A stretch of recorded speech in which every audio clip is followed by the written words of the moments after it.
Okay. Let me guess why you are here watching this video today. You're probably looking to start out, but you have absolutely no idea where to go because the motor industry can be so honestly overwhelming. But since you are watching this video, I just want to say you are taking the correct first steps into following your passion for mechanics. Because in this video, I'm going to be telling you every single essential tool that you are going to need to start out in the mechanic world. So stay here until the end of the video if you do want to see every single essential tool you're going to need to start out. Okay, first thing is very essential is personal protective equipment. If you're starting out, this is going to be stuff like your vinyl gloves, because not wearing gloves and constantly dealing with oils and greases can lead to skin condition issues such as dermatitis, which is actually a lot more common than you might think. These gloves here are quite good and durable, as you can tell. You can buy those really cheap, horrible black ones, but they will rip within seconds and they're basically useless. The gloves that I have here, I don't know if you can see, but they are textured here and on the other side as well. This will provide for better grip, and they are quite thick and durable, so they won't snap. But definitely start out with wearing some protective equipment such as vinyl gloves just to protect yourself where you can. Okay, starting with the three essential that you definitely can't do any job without, and these are your ratchets. So one thing you're also going to commonly hear in the mechanic industry is 1/2 inch, a 3/8, and a 1/4 inch. They are your different sizes of ratchets. So your 1/2 inch, which is pretty self-explanatory, the width of the actual ratchet that the socket goes onto is 1/2 inch. It is the biggest of the three ratchets and has a lot more leverage of the bar to be able to undo tighter bolts a lot easier. You have your 3/8 ratchet, which again, it's 3/8 of an inch, and you're going to use this the majority of the time. This is probably going to be your most used ratchet, but this will be your most versatile. It's not too big, so it can get into tighter spaces. And then you have your tiny little 1/4 inch, which again, it's a 1/4 of an inch, hence why it's called a 1/4 inch. And this ratchet is very good for getting into very small spaces. If you're like literally working like this and you're like, oh my god, I can't get to that one annoying bolt, this is where this friend is going to come in handy. So these are the three most common ratchets for working on your standard vehicles: your 1/4 inch, your 3/8, and your 1/2 inch ratchets. They're going to take you a long way. And of course, another thing you can't do your job without is your socket. So as you can tell here in my hand, I have a variety of different sockets. Starting out with your 1/4 inch, you've got your deep socket and your shallow socket. And to put it on your ratchet, you simply press down on this button at the back and put the socket on and release. And there you go, it should hold. And then simply to take the socket back off, press the button on the back, remove the socket and release the button. So you've got your deep and your shallow sockets for the 1/4 inch. I also have my 3/8 sockets here. Again, I've got a deep 10mm and a shallow 10mm. And of course, you also need sockets for your 1/2 inch. So as you can tell, the 1/2 inch sockets are much bigger, much wider, and generally a lot sturdier. You can get socket sets from any shop like Halford. You can go online. Of course, you can also, if you have money, get them from Mac Tools and Snap-on. However, if you are just starting out, you don't have to spend loads and loads of money, no matter how good the pitch of the Snap-on and the Mac Tools guy is. Halford sockets, cheap sockets, if you are starting out, will take you a long way. You'd have to do a pretty good job at breaking a 1/2 inch socket, I'm not going to lie, because I don't know what you're doing with the tools if you are breaking 1/2 inch sockets, because they are sturdy no matter where you get them from. Yeah, don't let the Snap-on man trick you into buying all of your first tools from Snap-on. And as I say, Snap-on and Mac Tools quality is amazing, but if you are starting out, you can get a whole ratchet and socket sets from Halfords for like £35 with a trade card as well, so you get a discount. Don't forget to sign up for the trade card.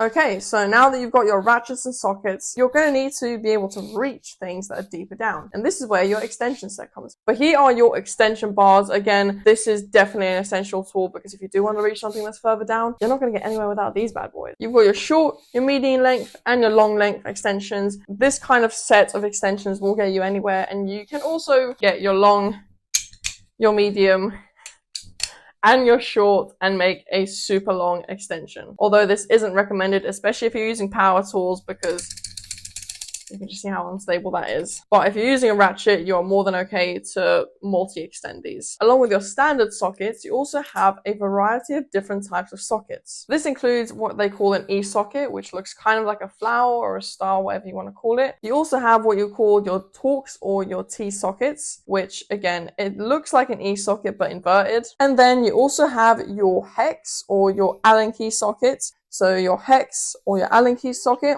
your E socket, and your Torx or T socket is again very, very essential. Another thing that will come in very, very handy is a breaker bar. You can get a 3/8 or even a 1/4 inch breaker bar. However, the most common size of breaker bar is your 1/2 inch, because normally if you're going in with a breaker bar, that means that the bolt is FT. I'll put it down below here what FT stands for. I don't want YouTube to ban me, thank you very much. You can get breaker bars that are like 6 foot long. If someone's whipping that out, yeah, you can imagine how FT that bolt is. And again, leverage is very, very important when undoing tight bolts, because the more leverage you have, the easier it is going to be for you to take out those tight bolts. Another essential tool is your spanners. Now, there are 3 different types of your main spanners. You've got your ratchet spanner. You've also got your ratchet flexi head spanners. Again, getting in those horrible, tight, awful spots. These come in handy all the time. I am always using ratchet spanners. And then you've got your standard spanner, but these are very, very handy. I cannot fault the snap-on spanners, because another good thing you can do with these is something that's going to be massively frowned upon,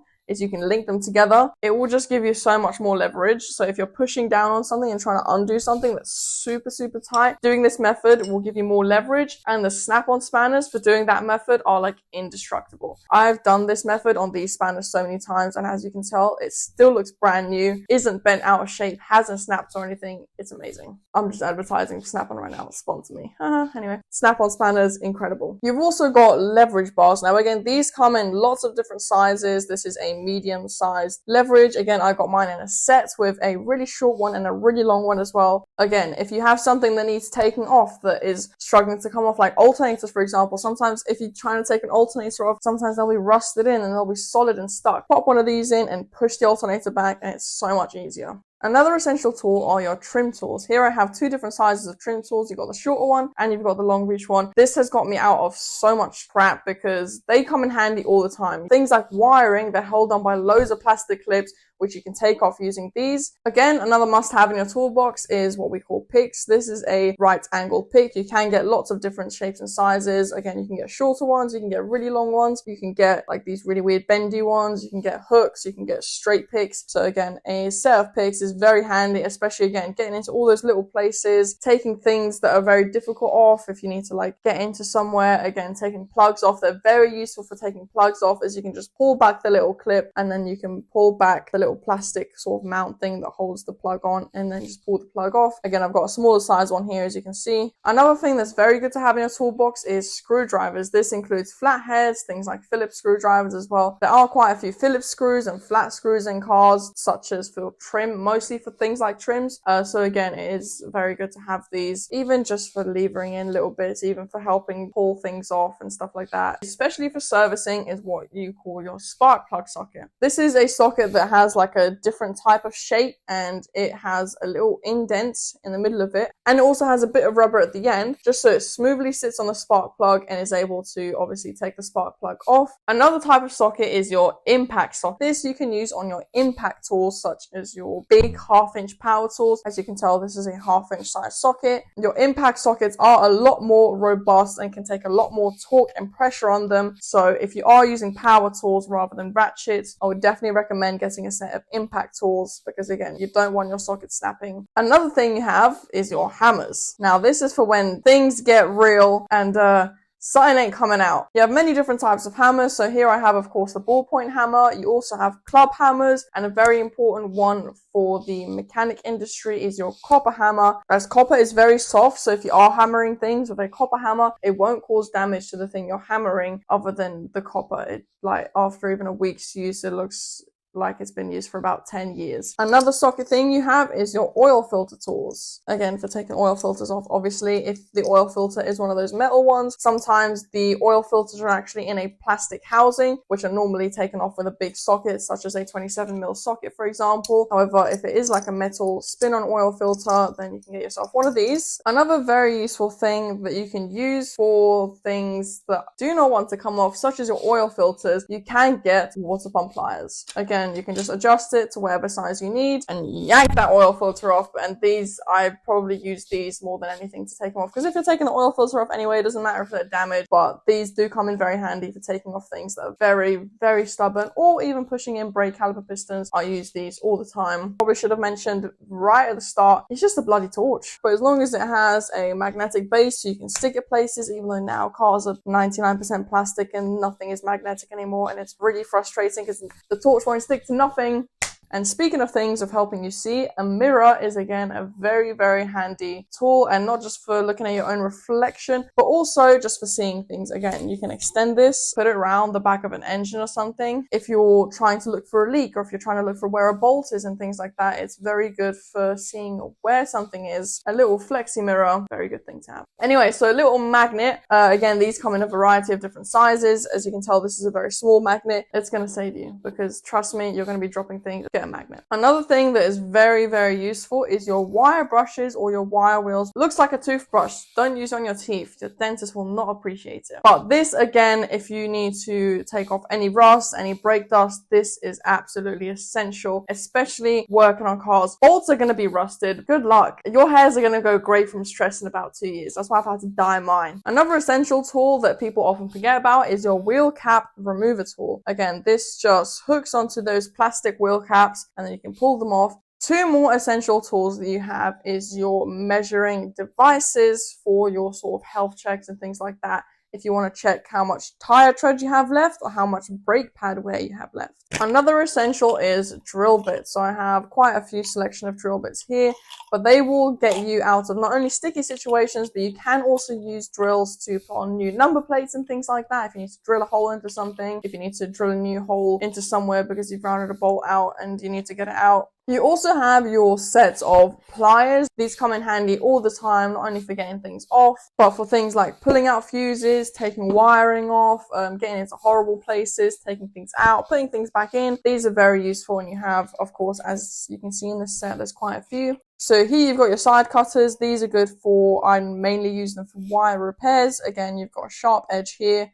It just cuts things. You've got these big pliers that also have cutters in them as well, which are very useful. You've got these skinny long reach pliers. Again, they have a tiny little bit of like cutting tool in it as well, but these are also very useful for getting into those horrible awkward places. And I normally use these for taking fuses out and things like that. The last thing I have here is what you call your mold grips. These again are very handy for clamping things down, for holding things in place. You can adjust them. They're good for clamping things down, getting things out. These are multi-purpose and very useful, so definitely a must-have in your toolkit. Okay, so you have all of your manual tools out of the way. The power tool side, I think, is pretty essential. Not only does it speed up your work, it is very, very handy for taking out bolts that are very, very tight, especially your half-inch power gun. Be very, very careful when using power tools, especially if you're starting out and you don't really know how they work yet. If you over-tighten a bolt, you're going to be snapping them left, right, center. You can have more expensive power tools that have, of course, power adjustment settings. I use DeWalt power tools because I'm just DeWalt obsessed. That's just my preference. Other people will prefer Milwaukee, or you can use Snap-on. You can use Ryobi. I prefer using DeWalt just because I think they're quality. They are some of the best guns out there, and I definitely can afford them. They are amazing. And they're black and yellow, like that one song, you know, black and yellow, black and yellow. So these again are not essential other than a drill. That's essential. You definitely need a drill, especially if you're wanting to use a wire wheel, if you want to use drill bits and drill holes into putting new number plates on and things like that. So of course, starting out, you have your drill. Don't mind my TerraTech Amazon drill. This is literally a starting drill. I have been looking at getting a DeWalt drill for ages and I just never get around to it. Very key component in your toolbox. Okay, the first power tool I have is the bit driver gun. As you can tell, it's not for putting sockets on, but it's for putting these on, what you call your bits on. Literally, that is the technical word for them. They're just called bits. My set here I got from Mac Tools, and it is actually a very, very good set. It does help out a lot. I use these all the time because it makes getting trims off so much unbelievably faster rather than sitting there with a ratchet and trying to take off the unnecessary amount of under tray or wheel arch bolts that cars have nowadays. It's insane. So you've got your Torx bits and you've got your Phillips bits as well. So there's your bit set and your bit driver gun. You've also got your 3/8 impact gun, which I use all the time. This is my most commonly used impact gun. Again, you have different power settings here. This is one of the latest DeWalt 3/8 impact guns, and it is powerful. It takes off so many type bolts. It takes off engine mount bolts. It can take off wheel bolts. This is actually insanely powerful. It is one of the newest line of impact guns, and I cannot recommend it enough. I'm just a massive DeWalt tool fan, so I will buy DeWalt till I die because they look pretty cool as well. I love black and yellow. Also, they are so insanely powerful. They're some of the most powerful tools that you can buy on the market, so be careful. Again, if you're starting out, be very cautious when using power tools because they can go south very quickly. Final impact gun that is going to come very handy is your 1/2" impact gun, and as you can tell, this is a heavy boy. It is massive, and this is with a small battery on as well. You can get a 54-volt battery, which means this thing would be insanely powerful and would last forever. 1/2" impact gun is definitely a must if you're looking at getting power tools. It comes in handy all the time, and again, DeWalt, because I love DeWalt, but you can get whatever you want. And there you have it. That is every single essential tool that you need in your toolbox to get started out. Again, of course, there are special tools, special sockets, all sorts of different other variety of tools and like timing tools and things like that. But if you're looking at getting started out, that is every single essential item that you're going to need to get started out. I promise you, working on cars is not as intimidating as people make it out to be. It can be intimidating, trust me, because there is so much to learn, and people who have been in this trade for 40 years are still learning because cars are constantly developing, so you're constantly going to be learning. And again, a big well done for even just stepping in the right direction and looking at what tools you need, because I assume you are looking to start out, or you've already started and you just want to watch my videos because I'm like super cool, obviously. If you did enjoy this video, make sure to leave a like down below, and if you do want to see more content like this or learn more, hit that subscribe button and click that notification bell so you can be the first to watch my videos. Thank you very much for watching. That is it for now. I'll see you all next time, but for now, peace.